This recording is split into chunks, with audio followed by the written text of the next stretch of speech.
بسم اللہ الرحمن الرحیم۔ آج میں آپ کو تھوڑے سے نہیں بلکہ بہت زیادہ اقوال سنانا چاہتا ہوں۔ امید ہے آپ کو پسند آئیں گے۔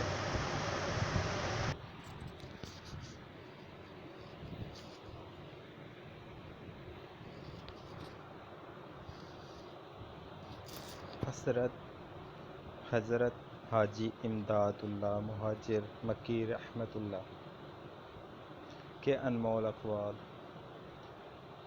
حضرت رحمۃ اللہ علیہ نے ایک صاحب کے مشورہ لینے پر زمین وقف کرنے سے منع فرمایا تھا۔ بظاہر تو یہ معلوم ہوتا ہے کہ ایک نیک کام سے روک دیا، مگر بڑی ہی حکیمانہ بات فرمائی کہ وقف کر کے کورے نہ رہ جاؤ گے، اور اس کے بعد جو پریشانی ہوگی نامعلوم اس کو برداشت کر سکو گے یا نہیں۔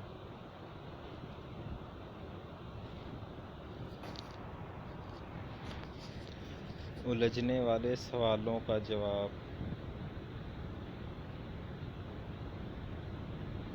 حضرت رحمۃ اللہ علیہ نے فرمایا تھا کہ کسی سے الجھنا نہیں۔ اگر کوئی تم سے خود الجھے تو وہ کرنا جو ایک نائی نے کیا تھا۔ وہ قصہ یہ ہے کہ ایک نائی سے کسی شخص نے خط بنوایا۔ اس نے کہا میرے سفید سفید بال چن دو۔ اس نے ایک طرف سے اس طرح پھیرا اور بال سامنے رکھ دیے اور یہ کہہ کر چل دیا کہ مجھ کو تو بہت کام ہے، چننے کی فرصت نہیں، آپ کے سامنے سب رکھ دیے ہیں، آپ خود چن لیں۔ فرمایا کہ کوئی الجھے تو سب رتب دیا بس اس کے سامنے رکھ کر ادب ہو جاؤ اور کام میں لگو۔ واقعی حضرت حکیم تھے۔ کیسی عجیب بات فرمائی۔ اب جب اپنے آپ پر گزرتی ہے تب حضرت کے ارشاد کے قلب میں قدر ہوتی ہے۔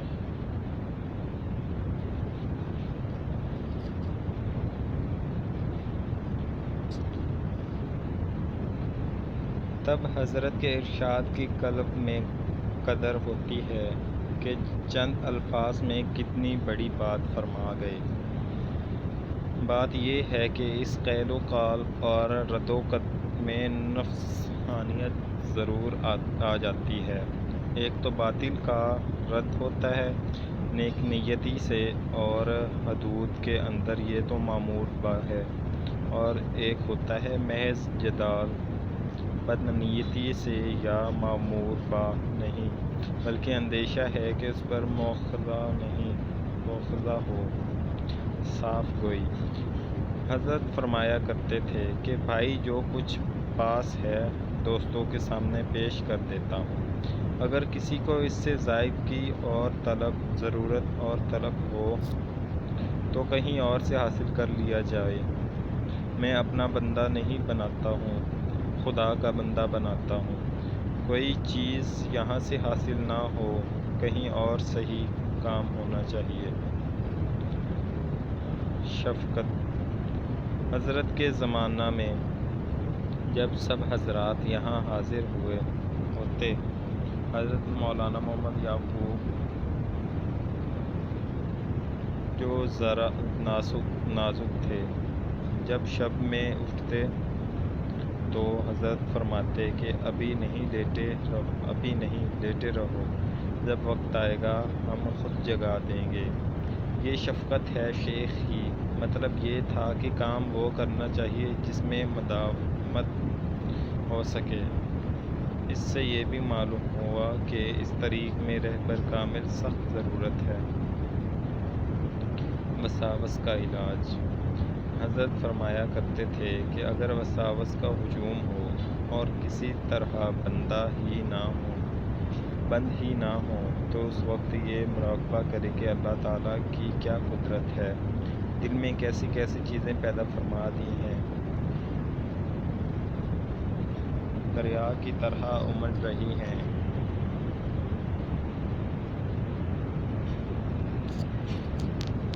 اور روکے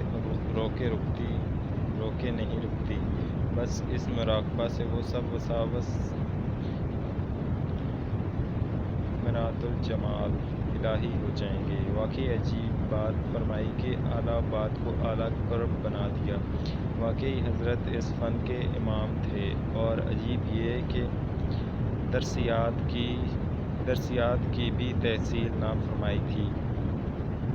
چنانچہ حضرت خود فرمایا کرتے تھے کہ میں ناخواندہ ہوں، اور جو کچھ میں بیان کرتا ہوں یہ واردات ہیں۔ اگر یہ کتاب و سنت کے خلاف ہوں تو عمل نہ کرنا، مجھ کو بھی اطلاع کر دینا، تاکہ میں بھی توبہ کر لوں گا، اور اگر اطلاع نہ کرو گے تو تمام بوجھ تم پر ہوگا اور میں بری رہوں گا۔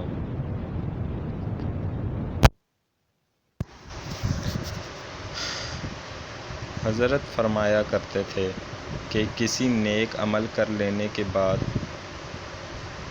پھر جب کسی دوسرے نیک عمل کی توفیق ہو تو یہ اس کی علامت ہے کہ پہلا عمل قبول فرما لیا گیا، تب ہی تو پھر عمل کی توفیق نصیب ہوئی، ورنہ مطر و مخذول ہوتا۔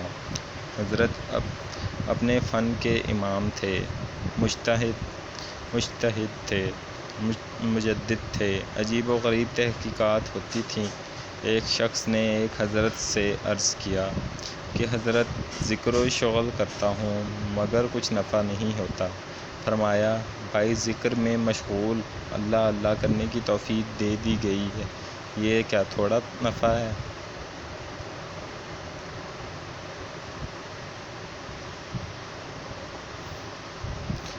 حضرت کا باکمال ہونا اس سے ظاہر ہے کہ حضرت مولانا گنگوہی رحمۃ اللہ علیہ جیسے شخص کا تعلق عقیدت حضرت سے تھا، اور حضرت مولانا محمد قاسم رحمۃ اللہ علیہ کا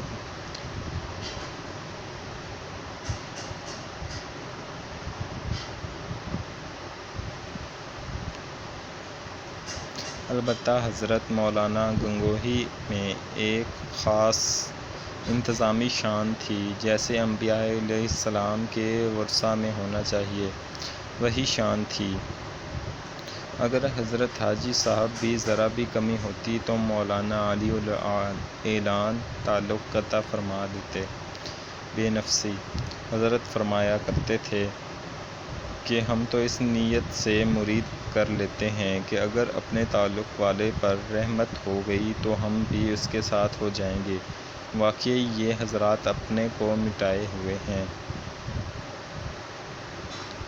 دوستوں سے باتیں یہ حضرت کا ہی مذاق تھا۔ فرمایا کرتے تھے کہ دوستوں سے باتیں کرنا بھی عبادت ہے، مگر شرط یہی ہے کہ خلوص ہو اور نیت اچھی ہو۔ دعا ایک شخص نے ممبئی میں حضرت سے عرض کیا کہ حضرت دعا فرما دیں کہ میں حج کر آؤں۔ فرمایا جس روز جہاز جانے کو ہو اس روز تمام دن کے لیے مجھ کو تم اپنے اوپر پورا اختیار دے دینا۔ عرض کیا گیا ہوگا؟ فرمایا یہ ہوگا کہ عرض کیا کیا ہوگا؟ فرمایا یہ ہوگا کہ ٹکٹ خرید کر تمہارا ہاتھ پکڑ کر جہاز میں سوار کر دوں گا، پھر میں دعا کروں گا، وہ جہاز تم کو لے کر جدہ پہنچے گا، اور پھر وہاں سے مکہ ضرور جاؤ گے۔ اس طرح حج ہو جائے گا، اور بدوں اس کے میں تو ساری عمر دعا کرتا رہوں گا اور تم ساری عمر تجارت کرتے رہو گے۔ بس ہو چکا حج۔ دنیا سے بچنے کی ضرورت حضرت نے دنیا کی عجیب مثال دی کہ دنیا سانپ ہے تو اس کو وہ پکڑے جو منتر جانتا ہو۔ صحابہ اس کا منتر جانتے تھے، اس لیے وہ اس کو مضر نہیں ہوئی۔ ہم منتر جانتے نہیں، اس لیے ہم اس سے بچنے کی ضرورت ہے کہ کہیں ڈس نہ لے۔ اس دارالامتحان اور دارالحزن میں بہت ہوشیار ہو کر رہنے کی ضرورت ہے، کیونکہ ذرا غفلت ہوئی اور اس نے اپنا وار کیا۔ اس لیے ہر وقت خدا سے دعا کرتا رہے، ڈرتا رہے اور دین کے کام میں لگا رہے۔ اور عمر بھر اسی مجاہدہ میں رہے، کیونکہ یہ وہ راہ ہے کہ اس میں تمام عمر بھی فراغ کی امید کرنا بڑی بے عقلی۔ اور مولانا اسی کو فرماتے ہیں کام میں لگنے کا نسخہ۔ حضرت فرمایا کرتے تھے کہ اگر ریا سے بھی کوئی عمل کرتا ہو تو اس کو کرتا رہے اور ترک نہ کرے، کیونکہ اول ریا ہوگی، پھر عادت ہو جائے گی، عادت سے عبادت ہو جائے گی۔ کیسی حکیمانہ تحقیق ہے کہ مایوسی کا کہیں نام و نشان نہیں، سو بعض اوقات شیطان ریا کا اندیشہ دلا کر ساری عمر کے لیے عمل روک دیتا ہے، جو بڑا خسارہ ہے۔ بس عمل کرو، چھوڑو مت۔ اخلاص کے فکر میں بھی اتنا غلو نہ چاہیے، کام میں لگے رہو۔ اگر کوتاہی مظنون اور متحمل ہو تو استغفار سے اس کا تدارک کر لو، غرض یہ کہ کام میں لگو۔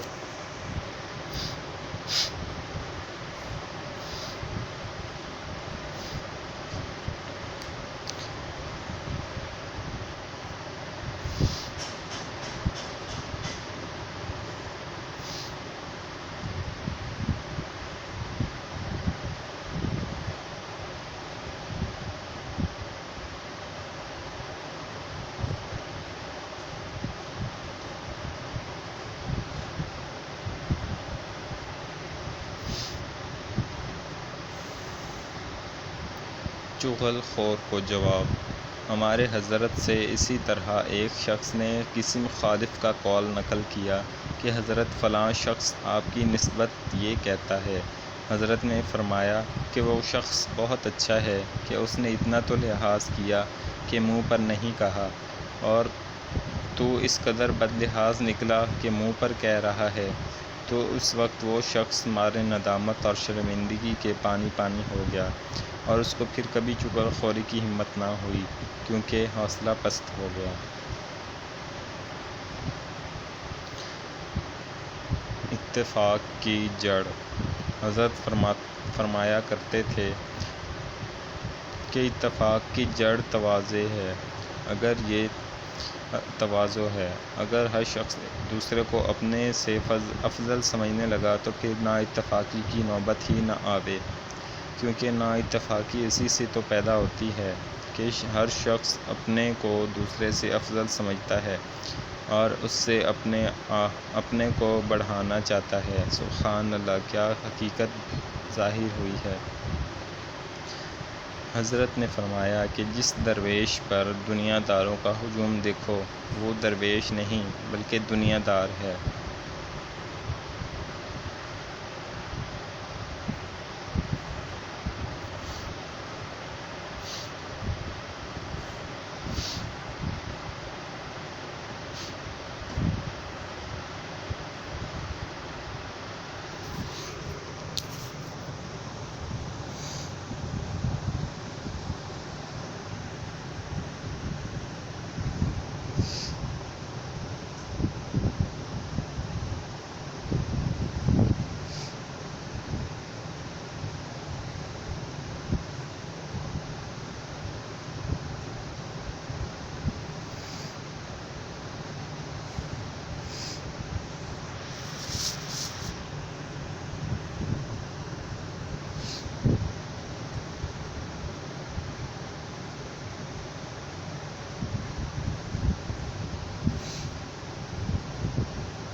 اولیاء کی خوش پوشاکی۔ حضرت کے پاس ایک گاؤں کا شخص ایک ٹوپی لایا جس پر گوٹ تو سرخ قند کی تھی اور باریک باریک گوٹے کی تار سلی ہوئی تھی۔ آپ نے اپنی ٹوپی اتار کر وہ ٹوپی اوڑھ لی اور جب وہ چلا گیا تب کسی بچے کو دے دی اور فرمایا، یہ خوش ہوگا کہ میری ٹوپی اوڑھ لی۔ تو یہ حضرات اپنے ہی دل کو خوش کرنے کو نہیں پہنتے بلکہ کسی دوسرے کی دل خوش کرنے کو بھی پہنتے ہیں۔ بس ان حضرات کی خوش پوشاکی اور خوش لباسی صرف اپنے ہی حظ کے لیے نہیں بلکہ حکمتیں بھی ہوتی ہیں۔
فرمایا کہ امیر شاہ خان صاحب فرماتے تھے کہ مولوی محمد یحییٰ صاحب مرحوم سے حضرت مولانا گنگوہی نے فرمایا کہ بھائی احمد رضا خان صاحب کے رسائل آیا کرتے ہیں، کہیں سے سناؤ۔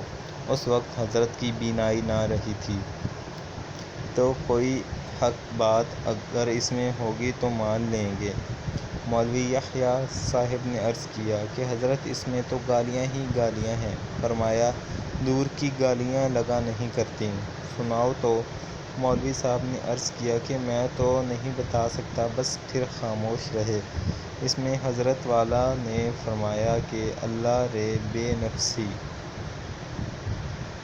حضرت گنگوہی کو ایک ایسے مخالف اور مقابل سے حق بات قبول کرنے میں بھی استنکاف نہیں بلکہ اس کا اہتمام فرمایا۔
آج لانا ہے انہیں۔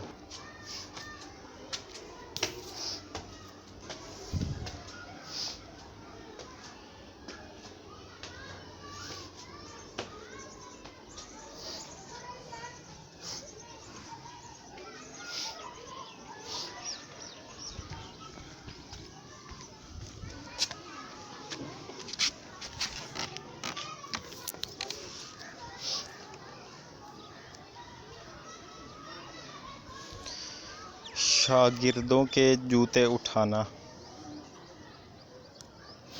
ایک مرتبہ رحمۃ اللہ علیہ حدیث کا درس فرما رہے تھے کہ صحن میں بارش آ گئی تو تمام طلباء کتابیں لے کر مکان کی طرف کو بھاگے، مگر حضرت مولانا سب کی جوتیاں جمع کر رہے تھے اور اٹھا کر چلنے کا ارادہ تھا کہ لوگوں نے دیکھ لیا۔ سبحان اللہ، ان حضرات میں نفس تو شائبہ بھی نہیں تھا۔ بلکہ نہایت سادگی اور بے نفسی تھی۔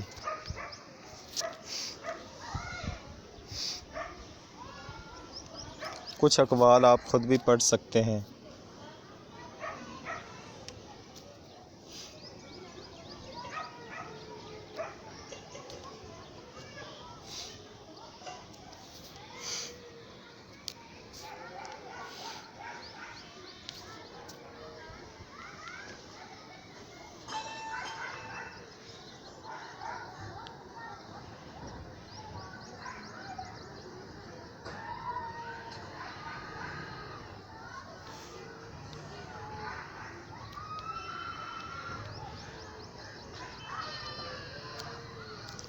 فرمایا کہ مجھ کو حضرت رحمۃ اللہ علیہ کی طرف زیادہ کشش ہے۔ دوسرے بزرگوں کے ساتھ تو ان کے کمالات کی بنا پر عقیدت ہے، اور حضرت مولانا گنگوہی کے ساتھ اضطراری طور پر محبت ہے، کیونکہ ان کی ہر بات میں ایک محبوبانہ شان معلوم ہوتی تھی۔ چنانچہ ایک مرتبہ حضرت نے فرمایا کہ میاں تم بہت دنوں سے آتے ہو مگر ہم نے تمہیں کبھی کھانا نہیں کھلایا، اس لیے آج تمہاری دعوت ہے۔ دیکھیے اس سے سادگی کی کیسی عجیب و غریب شان متشرع ہوتی ہے، جو محبوبانہ انداز کی بڑی فرد ہے۔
حضرت مولانا رحمۃ اللہ علیہ مالٹا کی قید سے واپس آنے کے بعد ایک رات بعد عشاء دارالعلوم دیوبند میں تشریف فرما تھے۔ علماء کا بڑا مجمع سامنے تھا۔ اس وقت فرمایا کہ ہم نے تو مالٹا کی زندگی میں 2 سبق سیکھے ہیں۔ یہ الفاظ سن کر سارا مجمع ہمتاً گوش ہو گیا کہ استاذ العلماء درویش نے اسی سال علماء کو درس دینے کے بعد آخر عمر میں جو سبق سیکھے ہیں کیا ہیں؟ فرمایا کہ میں نے جہاں تک جیل کی تنہائیوں میں اس پر غور کیا کہ پوری دنیا میں مسلمان دینی اور دنیوی ہر حیثیت سے کیوں تباہ ہو رہے ہیں، تو اس نے 2 سبب معلوم ہوئے۔ ایک ان کا قرآن چھوڑ دینا، دوسرا آپس کے اختلافات اور خانہ جنگی۔ اس لیے کہ میں وہاں سے یہ عزم لے کر آیا ہوں کہ اپنی باقی زندگی اسی کام میں کروں کہ قرآن کریم کو لفظاً اور معناً عام کیا جائے۔ بچوں کے لیے لفظی تعلیم کے مکاتب ہر بستی میں قائم کیے جائیں، بڑوں کو عوامی درس قرآن کی صورت میں اس کے معنی سے روشناس کرایا جائے اور قرآنی تعلیمات پر عمل کے لیے آمادہ کیا جائے، اور مسلمانوں کے باہمی جنگ و جدال کو ہرگز برداشت نہ کیا جائے، اور کیا جائے تو یہ آپس کی لڑائی بھی قرآن کو چھوڑنے ہی کا لازمی نتیجہ ہے۔ قرآن پر کسی درجہ میں بھی عمل ہو تو خانہ جنگی کی نوبت نہیں پہنچتی۔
مولوی تجمل حسین صاحب لکھتے ہیں، میں نے عرض کیا کہ حضور نے کون سا عمل عمدہ فرمایا ہے کہ اس درجے کو پہنچے؟ ارشاد ہوا کہ سنت رسول صلی اللہ علیہ وآلہ وسلم پر عمل کرنے سے شریعت کے بغیر کچھ نہیں۔ فرمایا غوث ہو یا قطب، جو خلاف شرع کرے وہ کچھ بھی نہیں۔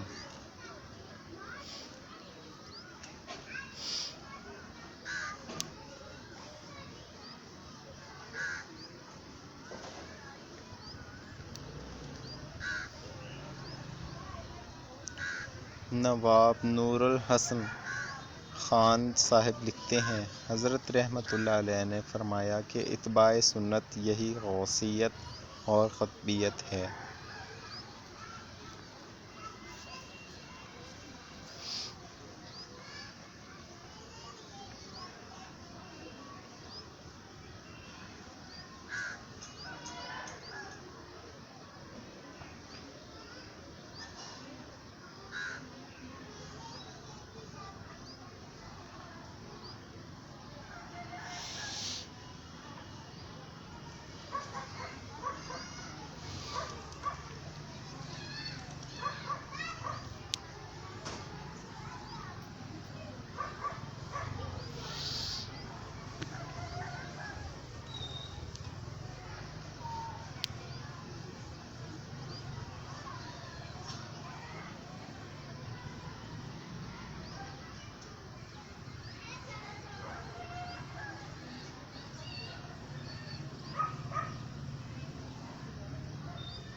مدرسہ کے ایک فارغ التحصیل کو وہم ہو گیا تھا کہ میرے سر نہیں حضرت سن کر پہنچے۔ دریافت فرمایا کہ تمہارے سر نہیں؟ عرض کیا کہ حضرت نہیں۔ اس پر حضرت نے جوتا نکال کر سر پر مارنا شروع کیا۔ تب اس نے واویلا مچایا کہ حضرت مر گیا، چوٹ لگتی ہے۔ فرمایا کہاں چوٹ لگتی ہے؟ عرض کیا حضرت سر میں۔ فرمایا سر تو ہے نہیں، چوٹ کے کیا معنی؟ عرض کیا کہ حضرت سر ہے۔ فرمایا اب تو کبھی نہ کہو گے کہ سر نہیں؟ عرض کیا کہ نہیں، بس چھوڑ دیا اور وہم جاتا رہا، اور ساری عمر بھی کبھی اس مرض کو وہم نہ ہوا۔ یہ حضرات حکیم تھے اور حقیقت کو سمجھتے تھے۔ حضرت مولانا غوثیار مشہور ہیں، مگر نہایت ہنس مکھ اور نہایت خوش اخلاق تھے۔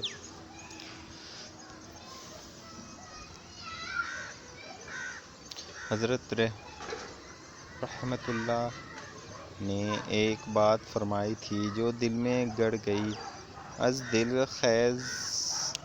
خیزد بر دل ریزد کا مصداق ہے۔ حالانکہ میرا وہ بچپن کا زمانہ تھا، اس لیے کچھ زیادہ ایسی باتوں کا ہوش نہ تھا۔ میں نے عرض کیا تھا کہ حضرت کوئی ایسا عمل بھی ہے جس سے موکلات مسخر ہو جائیں؟ فرمایا ہاں ہے اور آسان بھی ہے، کر بھی سکتے ہو اور میں بتلا بھی سکتا ہوں، مگر تم پہلے یہ بتلاؤ کہ تم خدا بننے کو پیدا ہوئے یا بندہ بننے کو؟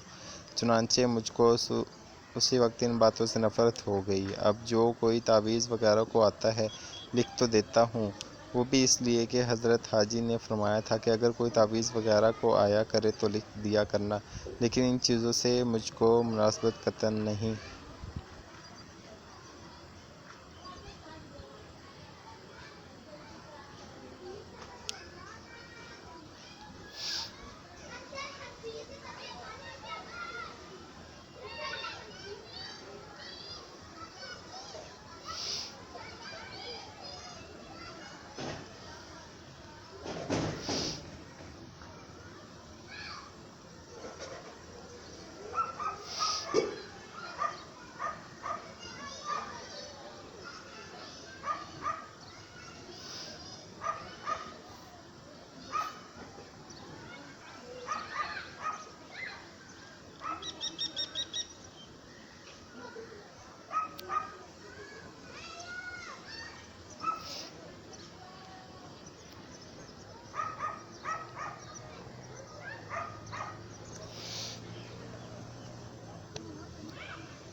ذکر اللہ جنت میں بھی ہوگا۔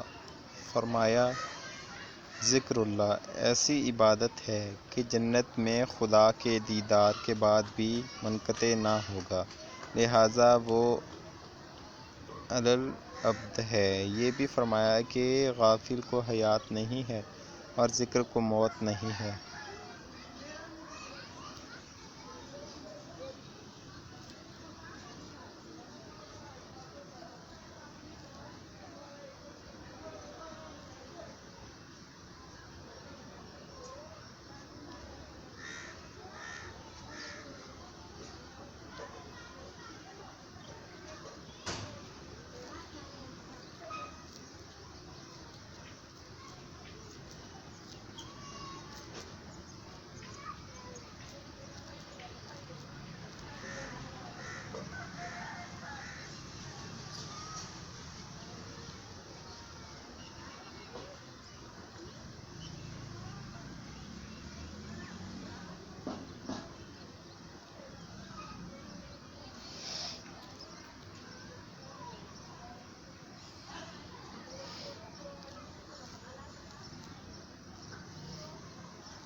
انسان گھر بناتا ہے، کھیتی کرتا ہے، اناج جمع کرتا ہے، آٹا پیستا ہے، روٹی پکاتا ہے، لقمے توڑتا ہے، وغیرہ وغیرہ، اور کسی بات میں تقدیر کو پیش نہیں کرتا، پھر اس کے کیا معنی ہیں؟ جب آخرت کا کام یا کوئی دوسرا بڑا کام سامنے آ جاتا ہے تو تقدیر پر الزام رکھ کر ہم ہاتھ پہ ہاتھ دھر کر بیٹھ جاتے ہیں۔ اسلام کی یہ تعلیم نہیں۔ اسلام جدوجہد کرنا اور اسباب ذرائع کو عمل میں لانا ضروری بتاتا ہے۔ بندے کا کام۔ تمہارا یہ کام ہے کہ اس کریم کے دروازہ کو کھٹکھٹاتے رہو، کیونکہ جو دروازے پر دستک دیتا رہتا ہے لا محالہ کھول دیا جاتا ہے۔